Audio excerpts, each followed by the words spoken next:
Alô, amigos, alô, Brazucas, tudo bem? Estamos de volta aqui no seu canal Brazuca Esporte Clube, canal que busca recordar grandes momentos do futebol brasileiro, hein? Eu sou Elias Costa e estou toda semana com você aqui, relembrando grandes momentos dos campeonatos estaduais, mas sempre com um convidado. E nesta semana nós vamos voltar a falar do Campeonato Paulista, conquistado por uns tais meninos da vila.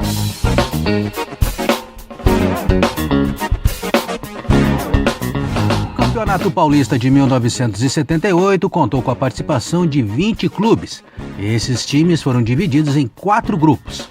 Nos 2 primeiros turnos, jogavam entre si em 19 rodadas, avançando para o mata-mata do turno os 2 primeiros de cada chave. O Corinthians venceu o primeiro turno. No segundo, o título foi para a Ponte Preta.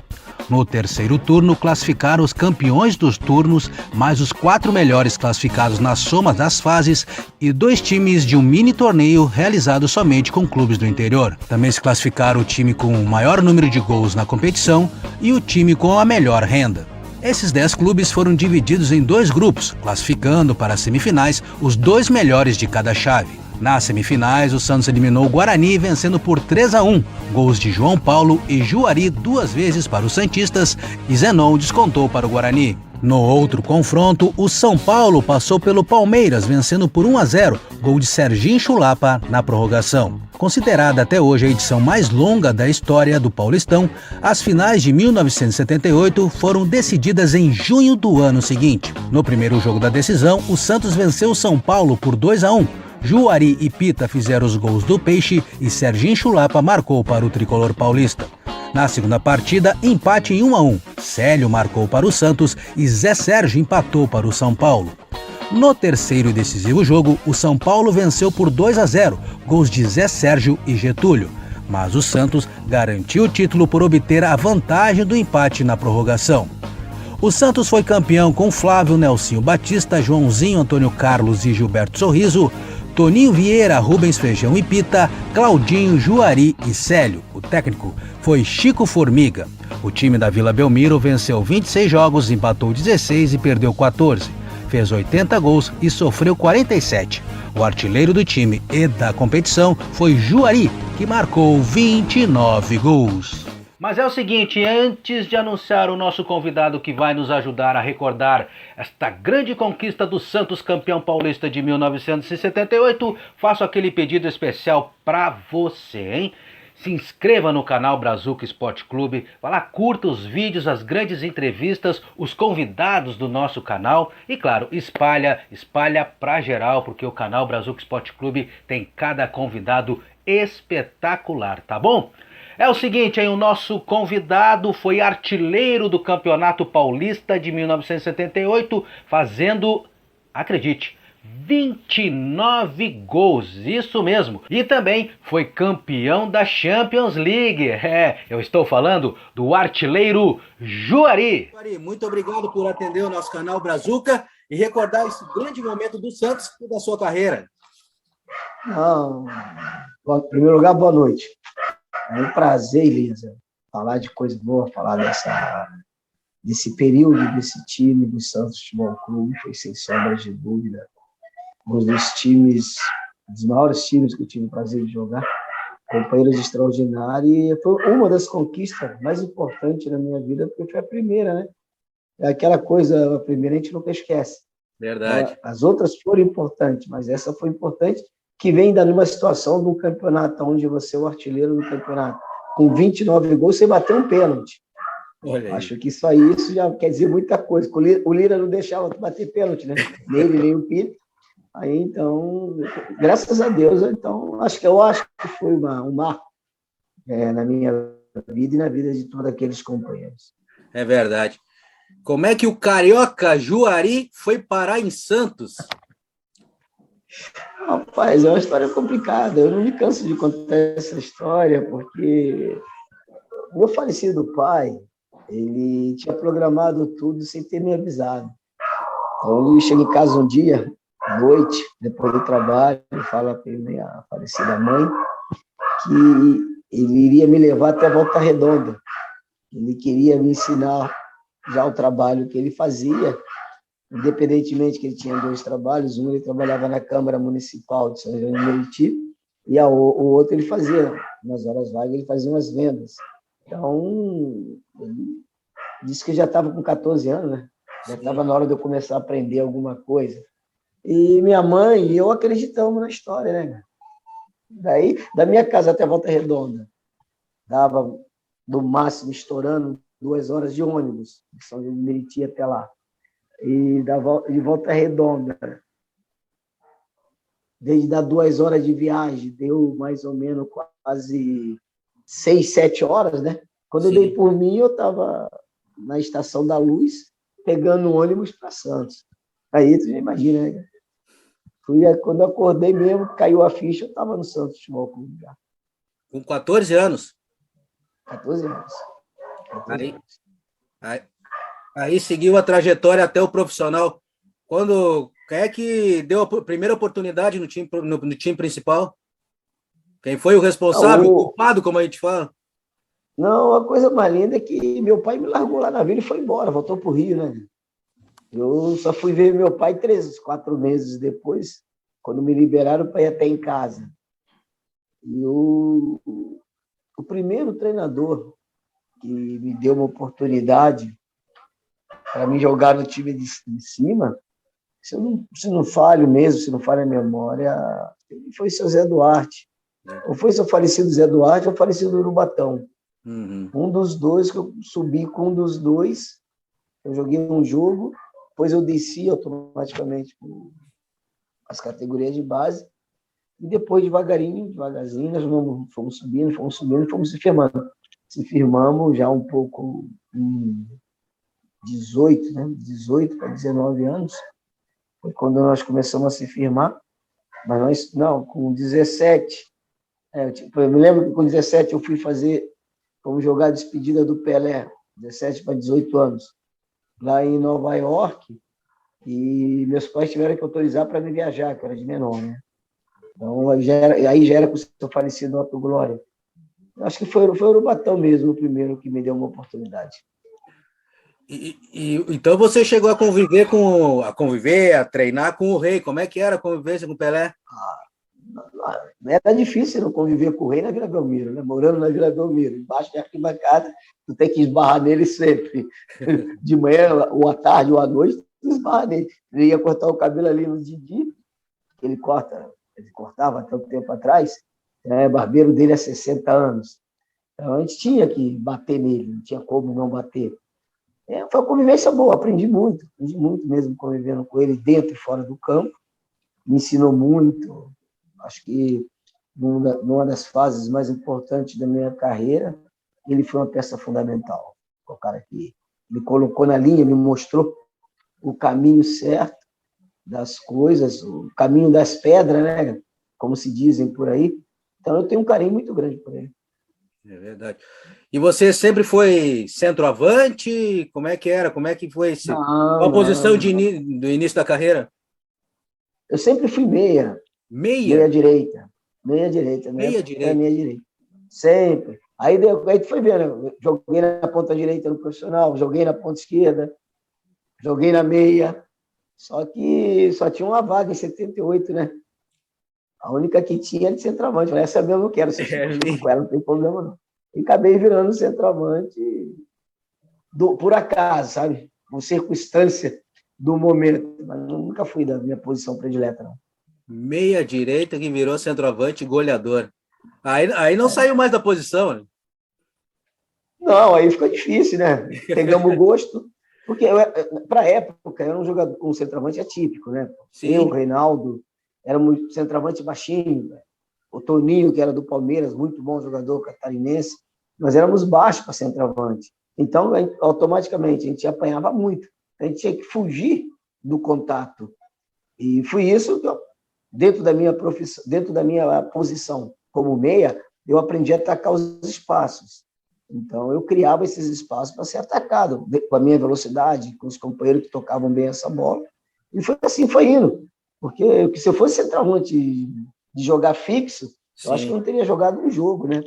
Aquela minha estatura, meu peso não permitia isso. Verdade, verdade.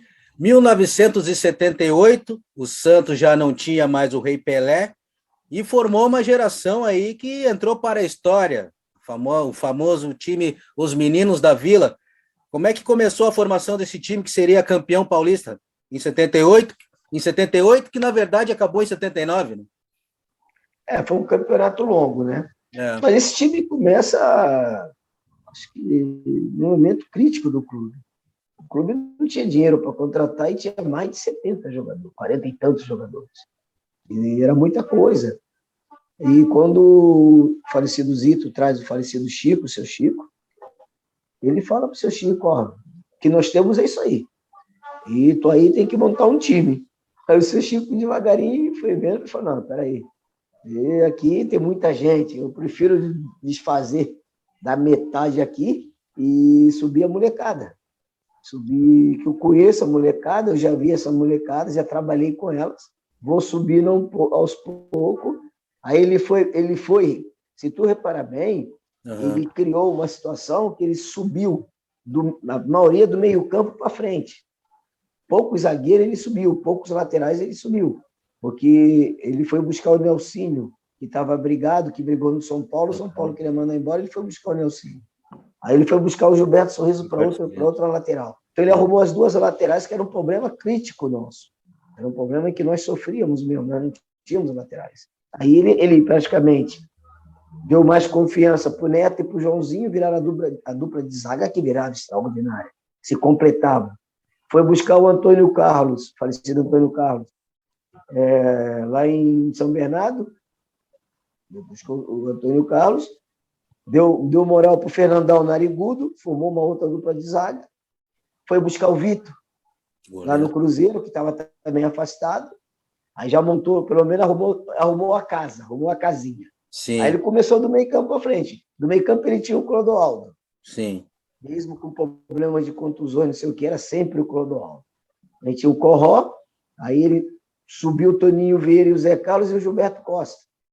Gilberto Costa, pouca gente sabe disso. Isso. Aí depois ele tinha Pita, subiu o Pita por uma posição que ele tinha Tonzinho, tinha vários outros jogadores, ele preferiu ficar com o Pita. O Lira estava afastado. Aí ele trouxe o Lira, conversou com o Lira, reativou o Lira, ele deu uma oportunidade ao Lira, colocou o Lira, mas aí ele subiu o Rubens Feijão, Toninho Vieira, Rubens Feijão, Toninho Vieira. Aí depois ele efetivou o Batata de um lado, João Paulo do outro, eu no meio, mas subiu o Claudinho, subiu o Célio, quer dizer, então subiu uma molecada que dava um peso, uma consistência. Sim. Então, com os caras malandros, os caras experientes, que era a base do time, e a garotada se sentiu à vontade para jogar. Nós se sentíamos à vontade. A gente não tinha o peso da camisa. Por quê? Porque eles não deixavam de ter esse peso. Pô, tu olhava para trás, tu viu um Clodoaldo, tu viu um Lira, tu viu o Nelsinho, tu viu o Gilberto, o Joãozinho, o Neto, o Vitor. Então, tu ficava tranquilo. Você achava que tu podia render o máximo que você podia fazer, porque qualquer coisa ele segurava. E assim foi. Eu digo sempre, nós não somos os primeiros meninos da Vila. Nós somos uma geração de meninos que subiu, porque antes de nós já tinha os meninos da Vila. Sim. Porque o Edu, Coutinho, Pepe. Nós estamos falando dos caras que cresceram na Vila, o próprio Pelé, chegou lá com uma idade, começou lá embaixo. Então, nós tivemos a sorte que o seu Chico colocou esse apelido de meninos, porque lá em Minas, né, todo mundo é menino, meninos, né, os garotos, aqui é meninos. Aí, pronto, nasceu os meninos e assim foi, né, cara? E a gente fica feliz em carregar vamos dizer assim, esse nome, esse apelido. Essa marca, né? Marcou uma história no clube até hoje, né, que pode ver que quando aparece alguma coisa, o novo menino, o novo mas tudo isso nasceu assim de uma situação de dificuldade do clube, que foi que nasceu tudo isso. Mas então conta para mim, Juari, para nós aqui que estamos acompanhando no nosso canal Brasil Esporte Clube, qual é o segredo do Santos de revelar tantos talentos, tantos talentos. O que tem lá na Vila que, olha, revela muitos craques?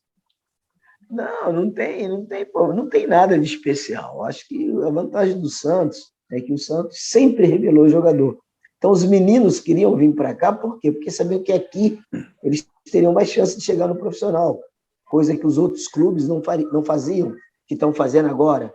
Sim. O Palmeiras começou a fazer agora, o São Paulo começou a fazer agora, o Sim. próprio Corinthians começou a fazer agora, o Flamengo, o Atlético Mineiro. Então, você vai vendo que o Santos já fazia isso há muito tempo.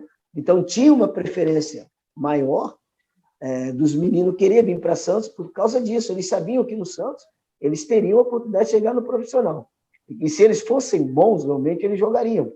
Então, essa. E outra coisa, né, gente? Querendo ou não querendo, a figura do Edson Arantes do Nascimento, a figura do Pelé também chama muito, né?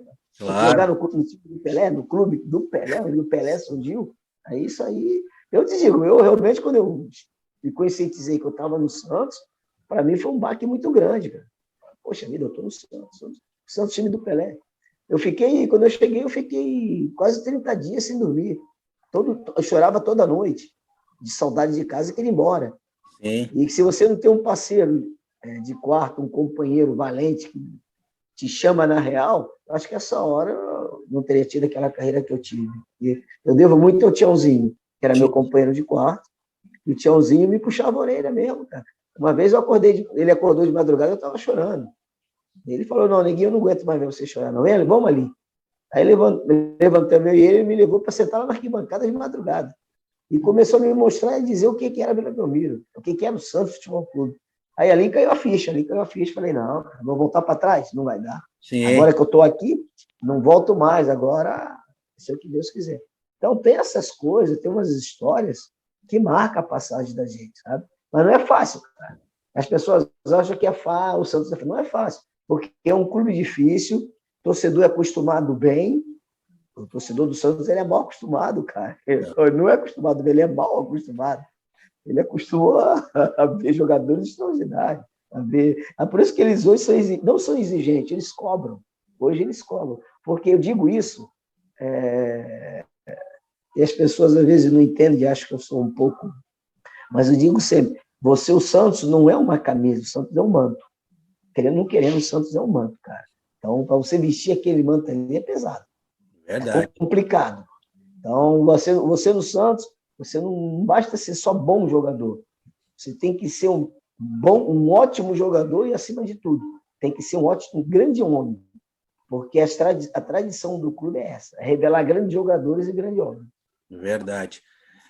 Em 78 tinha essa questão, né? O Santos havia conquistado o último título em 73. O título paulista ainda tinha o Rei Pelé. Havia cobrança em 78, uma conquista de título. Como é que vocês entraram no Campeonato Paulista? Até porque tinha já Corinthians, São Paulo, Palmeiras, que eram times fortes naquela época. Não, nós não tivemos essa cobrança. Pelo contrário, eles, quando eu te digo eles, eu digo esse pessoal aí, falecido Zito, Sim. falecido Coutinho, falecido Tite, falecido Dorval, Pelé, o Lima, o Marçal, esses caras que conviveram, que ganharam tudo isso, eles não saíam da Vila. E eles mesmos davam tranquilidade para nós, dizendo que nós não tínhamos obrigação nenhuma de ser campeão. Nós tínhamos a obrigação, sim, de se divertir, de fazer a coisa diferente, mas nós não tínhamos obrigação nenhuma de ganhar título. Nós tínhamos que fazer com que o Santos voltasse a ser um clube respeitado no cenário. Porque a coisa que, sabe o que mais magoava nós, que mais machucava nós, cara? A gente ia em algum lugar e a gente era chamado de viúva do Pelé. Viúva do Pelé. Aquilo ali matava nós, que aquilo ali não descia. Aquilo ali era uma coisa que, sabe, a gente não conseguia.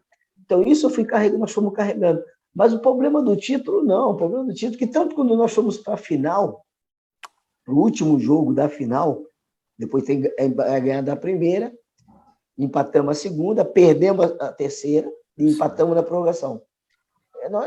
Nós estávamos na concentração e recebemos as visitas desse povo todo.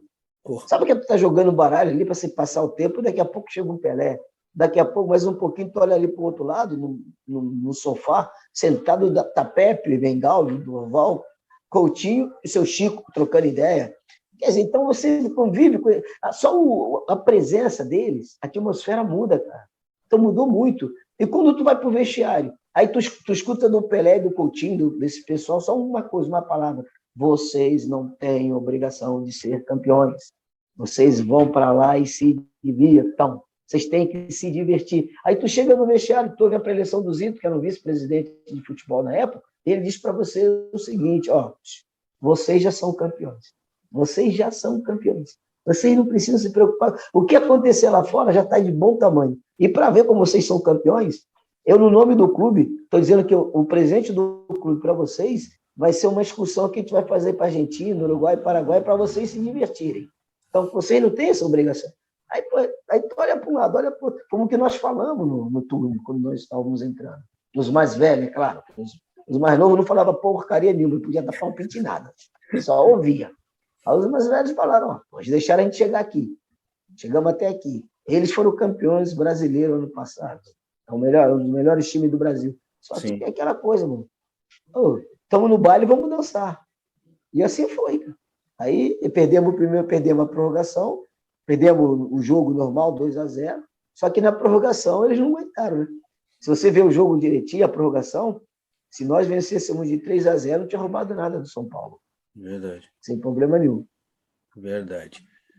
E agora você citou aí, além do Zito, dos jogadores vitoriosos da década de 60, o papel do Chico Formiga na formação desse time e como é que jogava esse Santos, montado pelo Formiga? O papel do Chico foi fundamental. O seu Chico foi uma pessoa, um cara extraordinário. Acho que o seu Chico, quando montou esse time, acho que ele montou de um jeito que ele seria como um ponto de referência, um farol, o nosso guia, porque ele foi para nós um pai. Seu Chico, para mim, praticamente, ele foi um pai, não foi um treinador. Foi um cara que me ajudou muito, dentro e fora do campo. Foi um cara que me mostrou muitas coisas fora do campo. Quando eu meti o pé na jaca, ele puxava a jaca com tudo. Não tinha o que reclamar. Ele nunca gritou. Seu Chico nunca me deu um grito. Mas, em compensação, quando ele me abraçava, eu sabia que ele ia me dar dura. E a dura dele pesava, doía. Doía porque ele vinha falando contigo no amor, no carinho.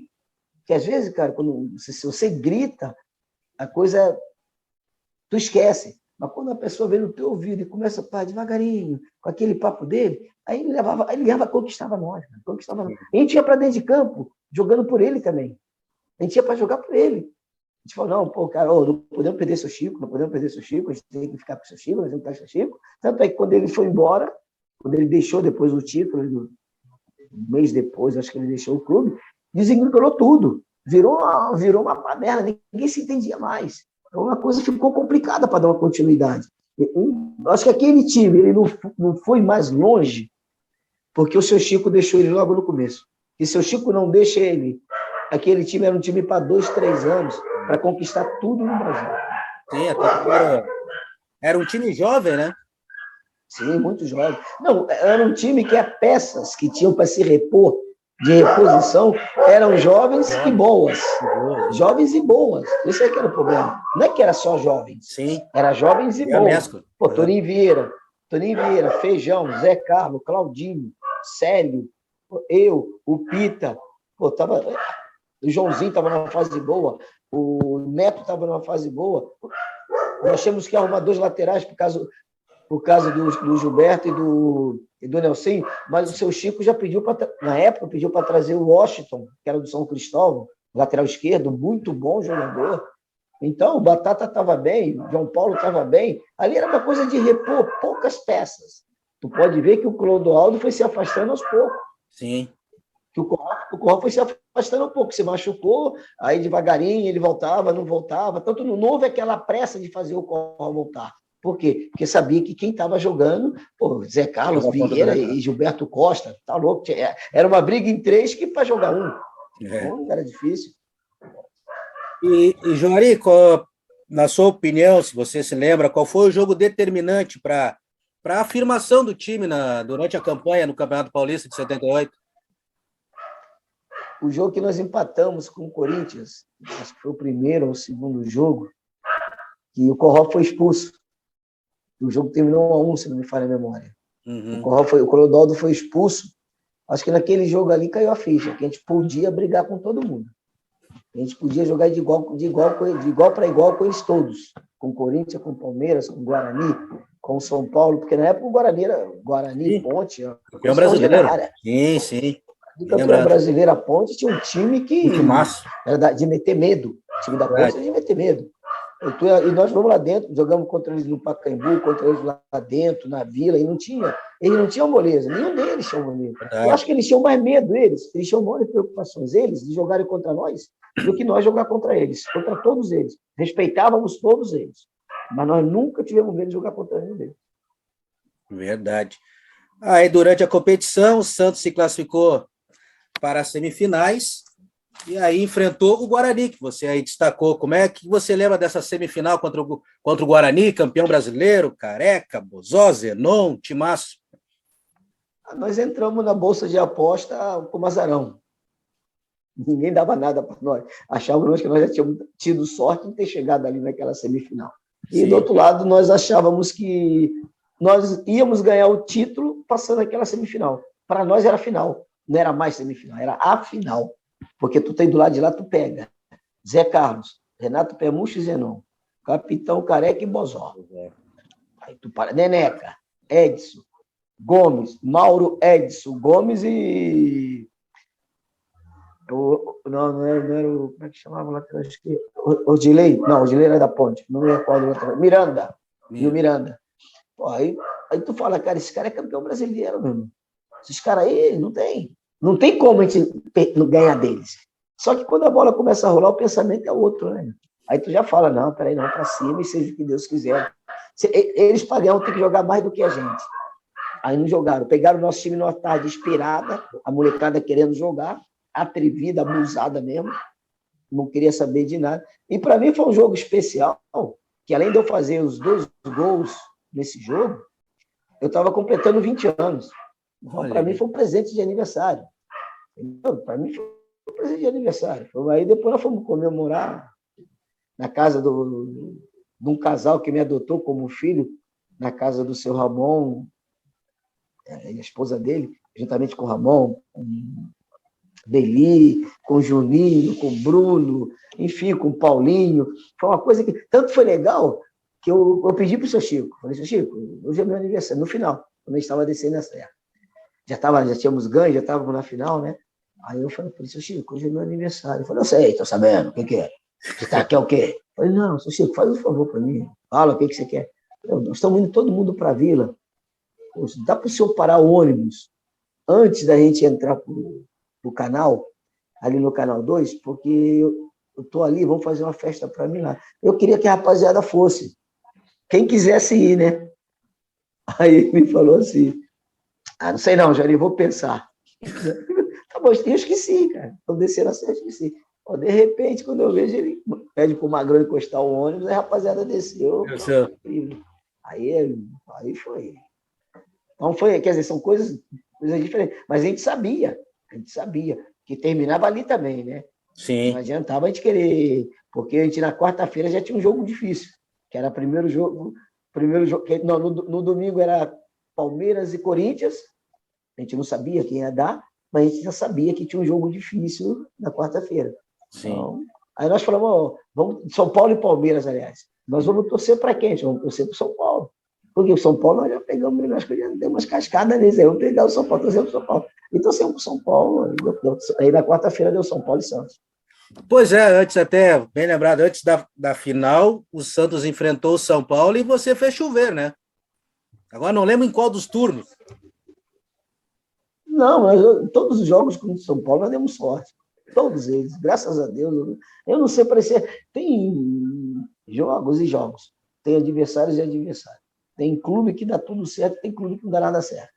Eu contra o Corinthians, nunca fiz gol no Corinthians, não consegui fazer gol no Corinthians. Isso é um marco que eu carrego na minha carreira, que o alemão, quando me viu, o alemão dá sangue, aí o cara aí nunca pegou no Corinthians. Dá vontade de bater nele, mas ele já tá velhinho, respeito ele, aquela tatuagem na testa, tá tudo bem. Mas eu nunca fiz gol. E contra o São Paulo dava tudo certo.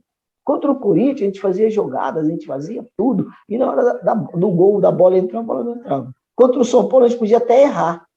A coisa também, a gente podia até errar e sair o gol. Então, tem jogos e jogos. Então, acho que foi contra o São Paulo. Não é que nós fazíamos chover, é que nós dávamos sorte. Nós damos mais sorte contra o São Paulo do que contra os outros. Aí, na decisão, 3 jogos para decidir o título. Como é que você lembra desses 3 jogos? Olha, impressionante. 3 jogos para decidir o título, mais a prorrogação ainda no terceiro jogo. O que você lembra? O Chico Formiga, como treinador, fez algo especial durante a semana para o jogo ou não deu tempo para isso? Foram para o jogo, decidiu o título? Não. A única coisa que ele tirou das nossas costas foi o peso da decisão. Uhum. A única coisa diferente foi isso, o resto era tudo normal. O resto, como ele se comportava antes, ele se comportou do mesmo jeito. Não teve nada de coisa extraordinária, não. Ele passou de quarta, na semana da quarta-feira do primeiro jogo, até a outra quarta-feira do terceiro jogo, nada. Ele conversava muito, tirava, nem tocava em jogo de decisão, né? Deixava nós à vontade, a gente conversava muito. A coisa que mais me marcou nesses 3 jogos foi que nos três jogos, dentro do Morumbi, a torcida do Santos era maior que a torcida do São Paulo. Nos 3 jogos. Não é que foi num jogo só, não, e nos 3. Sim. Desde o primeiro da quarta-feira até o final, na outra quarta-feira. Os 3 jogos tinha mais santista que São Paulino dentro do Morumbi. E dizem que a torcida do Santos é pequena, né? Sim, é verdade, mas não é não. Você marcou gols no primeiro jogo? No primeiro. Marquei no primeiro, no 2-1. Eu fiz o gol do empate e o Pita desempatou. O Pita fez um gol extraordinário. Depois o Célio fez 1-0 no segundo jogo.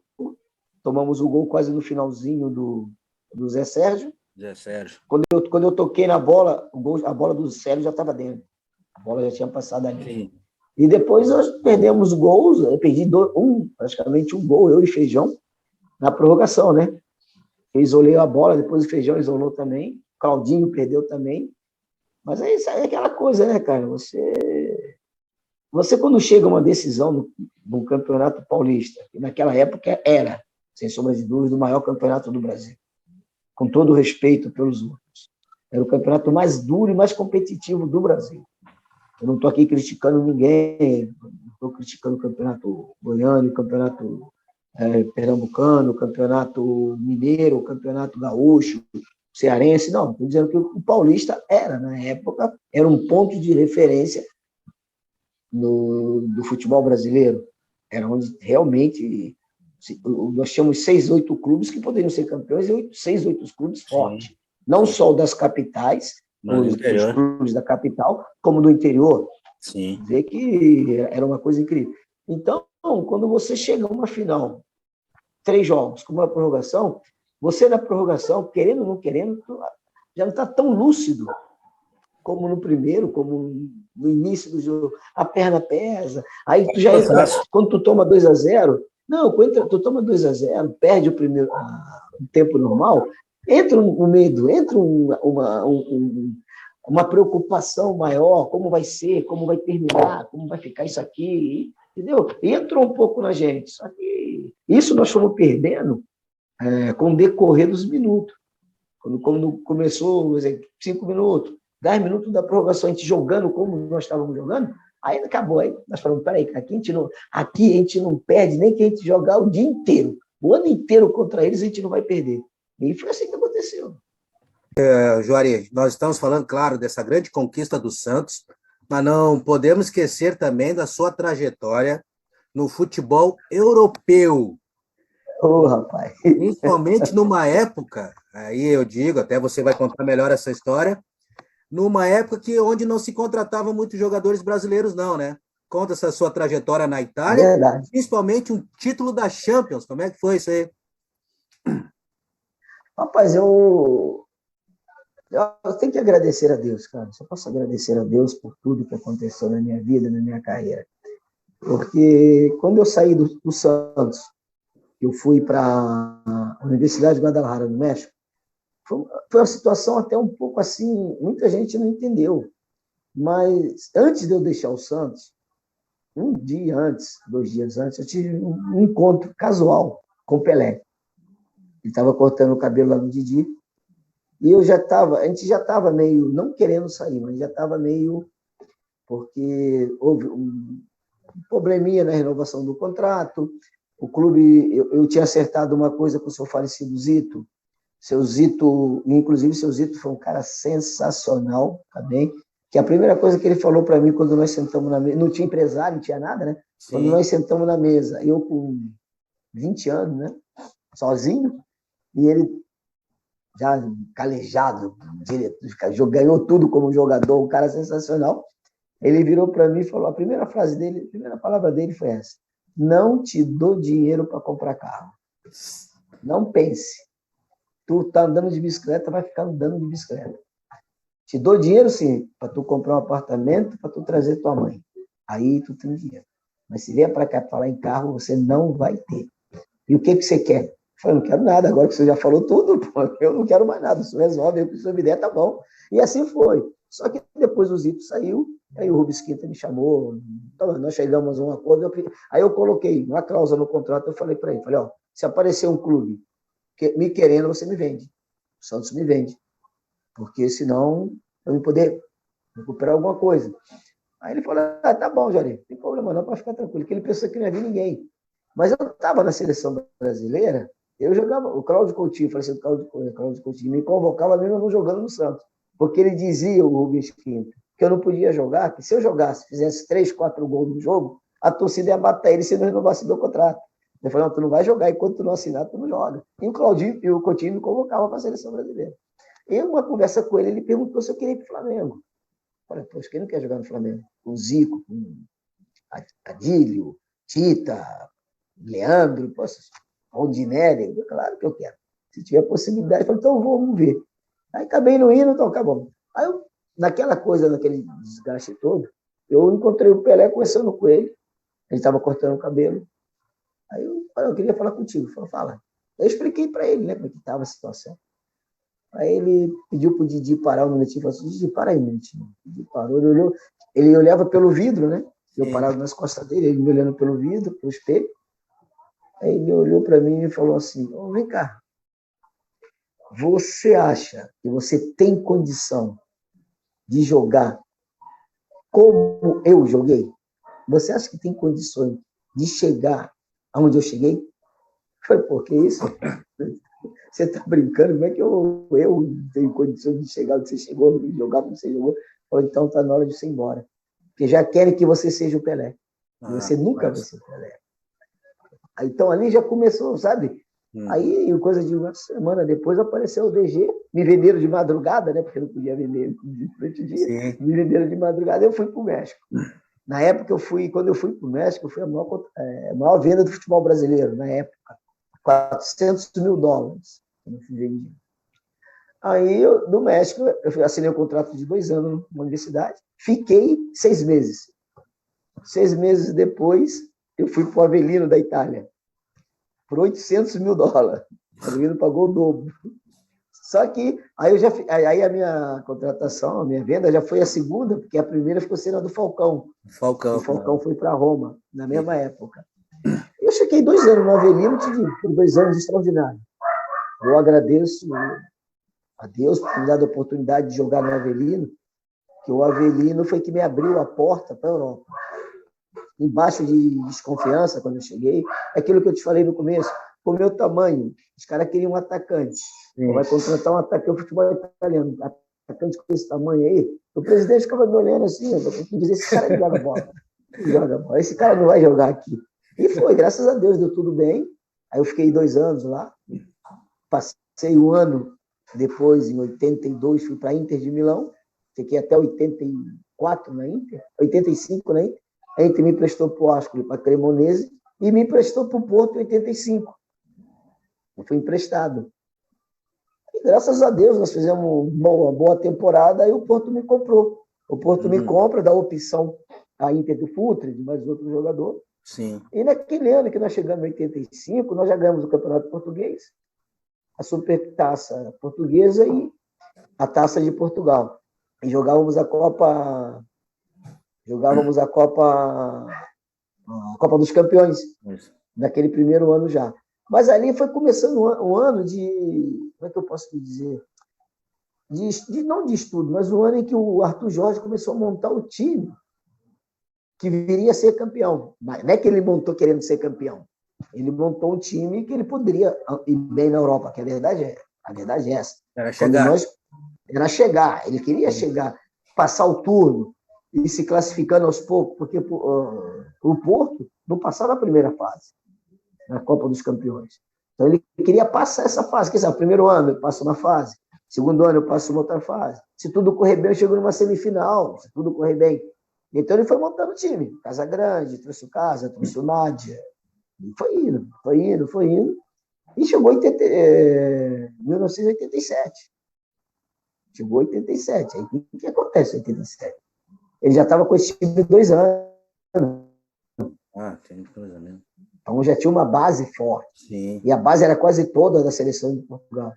Então era um time com o Celso na zaga. Era um time que já não tinha mais, o que eu posso te falar, cara? Era um time que sabia da sua força e que não tinha mais medo de ninguém na Europa. Foi assim. Ele foi criado, esse time do Porto foi criado para isso, foi criado assim. E devagarinho foi indo. Quando nós abrimos o olho, nós estávamos na final. Na final. Quando caiu a ficha, nós estávamos na final da Copa dos Campeões. Nós estamos na final da Copa. Nós fomos ganhar do Dinamo lá em Kiev. 2-1 lá. Ganhamos de 2-1 em casa e 2-1 lá. Quer dizer, quando nós ganhamos a semifinal do Dinamo, e o Dinamo, na época, ele era a seleção russa. O treinador, Bobranovski, ele era o treinador da seleção russa e o Dinamo era a base, não era a base, ele era os 11 jogadores da seleção. Isso. Aí quando nós ganhamos lá, falamos, gente, e aí? Aí alguém gritou aí, não, dia 27 nós estamos em Viena. Dia 27 de maio nós estamos em Viena. Mas eu que em Viena, final. Contra quem lá do lado de lá tem Real e Bayern. Vem aqui em Viena, vamos para a final. Aí quando começou, filho, quando nós caímos lá dentro, aí, primeiro tempo horrível, primeiro tempo que nós não jogamos nada. Aí tu vê o lado, é que eu sempre digo, tem treinadores e treinadores. Tem gestores de grupo e treinadores que conhecem e sabem. O que acontece? O Arthur Jorge, na pré-eleição do intervalo, foi a coisa mais linda do mundo. Acho que ali, naquele momento, ele começa a ganhar a Copa dos Campeões. Quando ele vira para o grupo inteiro, um de cada vez, ele pergunta só a idade. De todos, não só os 11 titulares, de todos era 15 jogadores dentro do vestiário. Trocado, que naquela época só podia jogar 11 e mais 4. 5 no banco, 16. Ele perguntou para os 15, para os 16. E tinha também os outros que viajaram que não trocaram. Ele foi perguntando. Aí ele virou e falou assim, vou falar uma coisa para vocês, eu tenho 45 anos. Essa é a minha última oportunidade de entrar para a história do futebol mundial. De ganhar uma Copa dos Campeões. Porque ser campeão português, não vamos ser de novo esse ano. Se ele se preocupa, nós vamos ser campeão de novo. E vamos ser o ano que vem, vamos ser campeão português. Agora, campeão europeu, ou é hoje ou nunca mais. Então, vocês agora vão lá fora, voltem lá fora e joguem de Porto. Joguem aquilo que vocês sabem jogar. Só isso, mais nada. Rapaz, nós voltamos no segundo tempo, o bicho pegou. Parecia um outro time. Parecia que tinha... parecia outro time. Aí quem não entendeu mais nada foi o Bayern. Os caras do Bayern não entenderam nada. Falaram, o que está acontecendo aqui? Esse time estava quase morto no primeiro tempo. Perdendo de 1-0, eles perdendo o gol pra caramba. E agora ele volta no segundo tempo, desse jeito aí. Então, deu uma confusão na cabeça deles. Aí, quando eles abriram o olho, já estava 2-1 para nós e matando eles, né? Então, marcou muito. E aquela coisa, né? Não é a Liga dos Campeões, agora é Liga dos Campeões. Isso, então, você virou um torneio. Isso. Um torneio promocional, um torneio onde você calcula, eu posso perder aqui, posso ganhar ali, tanto eu faço X ponto, estou classificado. Naquela época, não. Naquela época era o campeão e o vice de cada país. E era mata-mata. Lá na tua casa e na minha. Se eu não ganhar aqui, se eu ganhar aqui, eu tenho que ganhar lá. Se eu perder aqui, eu tenho que ganhar lá. Então, não tinha essas coisas de grupo. Então, acho que, para mim, na minha opinião, a Copa dos Campeões naquela época era mais valorizada. Quer dizer, valorizada que eu quero dizer em termos pessoal, em termos de, sei lá, como é que eu vou te explicar? Não é termo financeiro. Hoje o termo financeiro ela dá de 1.000 a 0 na Copa. A Liga dos Campeões dá de 1.000 a 0 na Taça dos Campeões. Mas por lado emocional, por lado emotivo, a Copa dos Campeões era muito mais emotivamente, era muito mais rica de coisas do que a atual. O atual eu assisto, vejo, mas eu já estou achando que a atual virou um torneio. Um torneio perde lá da cá, toma lá da cá. E de antigamente ela era mais pesada, era mais forte, era mais disputada, ela tinha mais peso do que tem atualmente. Verdade. E depois foste campeão na neve contra o Penharol? Fomos campeão, fomos lá, né? Fomos campeão em Tóquio, na neve, gol do Mário, do Gomes. Aquela coisa, né, cara? É que eu te falei, era um grupo extraordinário. Um grupo de gente, de garotos, de moleque com seus 25, 26 anos, mas que no fundo era moleque. A gente era um grupo que a gente fazia brincadeira em qualquer lugar. Nós deixamos ser medo um dia só de cueca no aeroporto, porque a gente não é dentro do aeroporto. Ele tinha machucado o braço em Amsterdã e não podia trocar de roupa. Ele foi para o hospital e voltou com a roupa do jogo. E nós estávamos com o terno dele na mão. Então nós tínhamos que colocar camisa, colocar gravata, colocar tudo nele, que ele não podia ser nele. E fizemos uma rodinha, fechamos. Fechamos ali, daqui a pouco tira isso, tira aquilo, tira isso, tira aquilo. Quando ele ficou só de sunga, aí todo mundo se abriu, saiu todo mundo do lado dele. Ele com o braço quebrado não podia tampar. Todo mundo dava risada. Então, nós éramos moleques, mas os moleques conscientes, sabe? Sim. Então, acho que era um grupo, e coroou. E naquele ano ali, aquele grupo ganhou tudo, gente. Aquele grupo ali, ele ganhou tudo. A Taça de Portugal, Supertaça de Portugal, Campeonato Português, Copa dos Campeões, Copa do Mundo e a Supertaça Europeia. Nós ganhamos 6 títulos em um ano. Por aí tu vê que era um time forte, que era um time bom, que era um time de cara... Só que não era badalado, não era um time de badalações. E se tudo isso que nós fizemos naquela época, em 87, fosse hoje, talvez nós seríamos muito mais valorizados do que fomos naquela época. Verdade. Joari, como é que é pro menino que saiu do Rio de Janeiro, levado pelo pai para Santos aos 14 anos, fazer história no Santos, fazer história na Europa, carreira realizada? Sonho realizado? Sonho realizado? Sim, porque não vou dizer para você que eu sonhava ser jogador de futebol. Não. Eu sonhava ser advogado. Meu sonho era isso.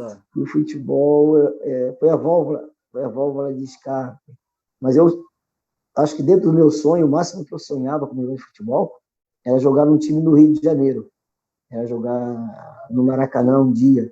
Mas não chegar à seleção brasileira, não chegar a vestir a camisa do Santos, a jogar no Santos Futebol Clube, a enfrentar esses clubes extraordinários do futebol brasileiro e mundial, cara. Jogar contra Maradona, contra Passarella, jogar contra Cruyff no banco pelo Ajax, ter o prazer, a alegria de jogar ao lado do Pelé, que foi o último jogo, a despedida dele, a alegria de ser campeão europeu contra 50 mil pessoas, 45 mil era alemã, só tinha 5 mil portugueses, em Prata, em Viena.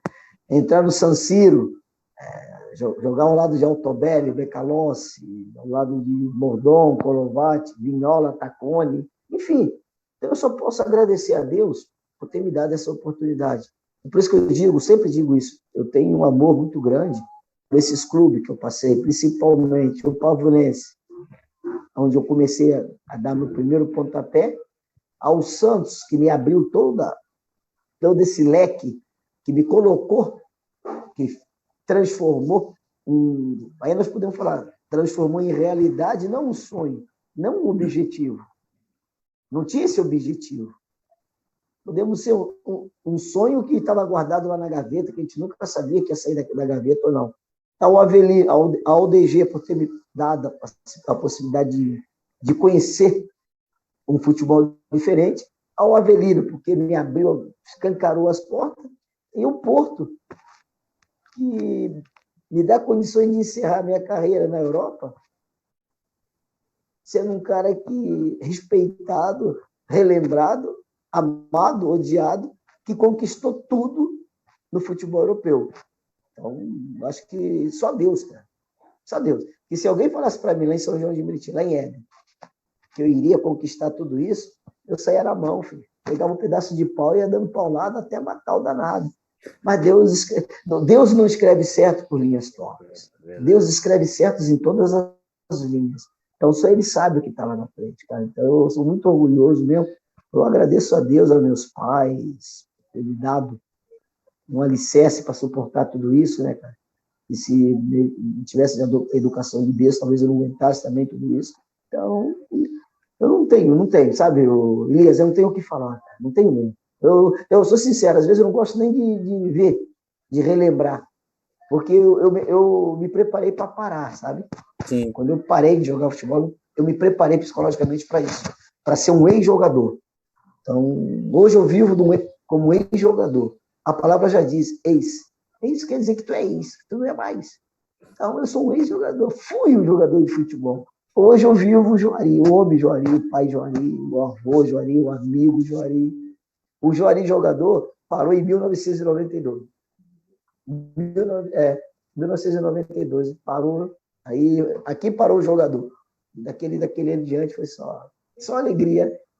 Estamos tentando recuperar um pouco alguma coisa. Mas o Juari hoje segue no futebol, acompanhando futebol, trabalhando futebol ou não? Não tem jeito, né?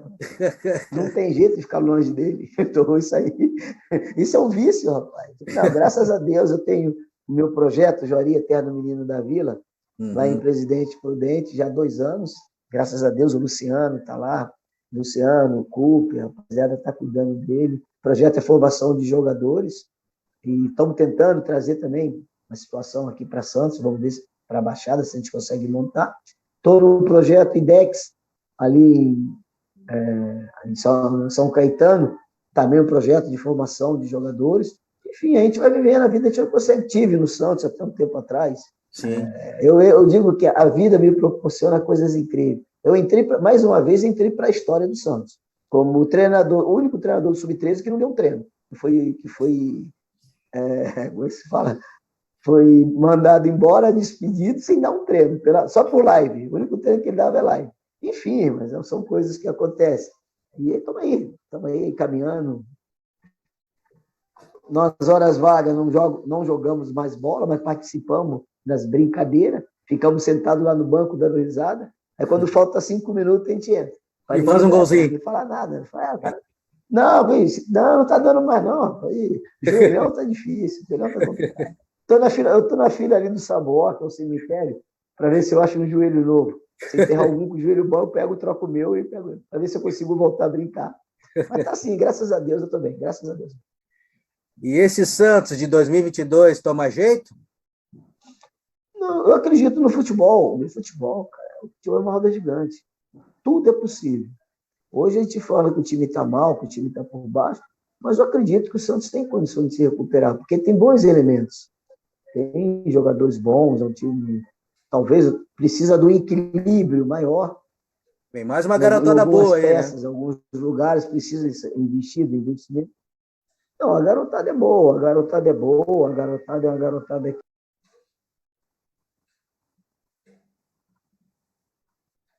Alô? é uma garotada que você sabe, né, que chegaram cedo no clube com 11 anos, e amam o clube, nasceram, cresceram no clube, tem muito para dar ao clube. E ó, essa garotada, eu falo sempre isso, os caras não entendem, porque não passaram por isso. Essa garotada só podem crescer e só podem aparecer no Santos. Por quê? Outros torcedores, outras torcidas, não têm a paciência que tem a torcida do Santos. O jovem no Santos, ele pode errar. O jovem tem autonomia para errar. O garoto da base, ele tem autonomia para errar. O torcedor do Santos não aceita o velho errar. Inocente aqueles que já são meio tarimbados, mais experientes, fazer coisa errada. Agora, o jovem, não. Eles perdoam, porque eles sabem que é jovem e é cria do clube. Então, esses meninos estão no lugar certo, no clube certo. Só que ainda não são todos esses talentos que digam. Sim. Ainda tem muita coisa para aprender, ainda tem coisa para adquirir. Mas são jogadores que estão bem e vão dar muitas alegrias ao torcedor do Santos. Todos eles. Maravilha, tomara. Eu tive o prazer de trabalhar com alguns, né? Como o Ângelo, Kaique. Tive o prazer de trabalhar com esses meninos, eu sei, conheço o potencial deles. O Kaique é um zagueiro extraordinário, um moleque, mas ainda tem algumas coisas que vai adquirir jogando, tendo um cara do lado que nem o Bauer, que é um baita zagueiro, um baita jogador, ele vai aprendendo com ele algumas coisas, entendeu? O Ângelo tem alguns defeitos que ele vai corrigir, seguramente, jogando, vai corrigir, vendo os mais experientes. O Marcos Leonardo também, Pirani, igual. Esses dois que subiram, o Seco e o... foge o nome dele agora, são jogadores também que vão adquirir alguma coisa, vão adquirir experiência, vão corrigir alguns erros, treinando, trabalhando, vendo. Então, nós temos nessa brincadeira nós já citamos 5, 6 jogadores. Sabe o que é você tem uma base de 5, 6, 7 jogadores feito na base, e jogadores que têm futuro? Sim. Tu está com o futuro garantido, entendeu? Então tem que colocar do lado deles aquilo que o seu Chico fez, o equilíbrio. É. Vamos colocar o equilíbrio no meio desses meninos e depois solta os meninos, deixa os meninos à vontade. Ainda vão dar muita alegria ao torcedor do Santos, esses meninos. Tomara. Juari, que baita papo, prazer mais uma vez falar com o amigo. Olha, sensacional essas histórias maravilhosas do Santos, futebol europeu. Mas eu sempre encerro o bate-papo escalando o time que nós estamos falando, o time campeão, e o convidado sempre define esse time em uma frase. Vou fazer essa brincadeira com você, pode ser? Vou escalar aquele time, o time da final, que jogou o último jogo contra o São Paulo em 78, e você define esse time, esse grupo em uma frase. Mas eu vou escalar ele primeiro. Vamos ver. Você pode até me ajudar ou até me corrigir aqui. Vamos lá. Vamos lá. Flávio, Nelson Batista, Antônio Carlos, Neto, depois entrou o Fernando e Gilberto Sorriso. Zé Carlos, Toninho Vieira e Pita. Nilton Batata, Juari e Claudinho. Neste grupo ainda tinha o Vitor, Joãozinho, Clodoaldo, Ailton Lira e João Paulo, que não puderam jogar a final. Técnico, Chico Formiga. Defina esse time, esse grupo, em uma frase. Olha, eu vou dizer numa frase. Uma frase. Grupo de homens. Extraordinário. Maravilha. Grupo de homens. Sensacional. Os eternos meninos da vila. Os vovô da vila, agora somos tudo vovô. É verdade. Só craque. Conversamos com Juari, campeão paulista de 1978 pelo Santos. Juari, mais uma vez, muito obrigado por atender o nosso canal Brazuca. Até a próxima. Obrigado a você. Fica com Deus. Um beijo nos vossos corações. Sempre à disposição, Elias. Maravilha. É sempre um prazer, uma honra conversar com vocês. Maravilha. Grande abraço. Até a próxima. Tchau, tchau. Obrigado. E ganha em rápidas passadas na proximidade da área do São Paulo. Tocou para Juari, ao perigo do gol do empate. Juari empatou! Bobeou, ele marcou. 25 minutos, 45 segundos. É 1-1. Numa jogada de Zé Carlos, que foi à frente, entregou o passe preciso para Juari. Ele, como sempre, não perdoa, não. Juari...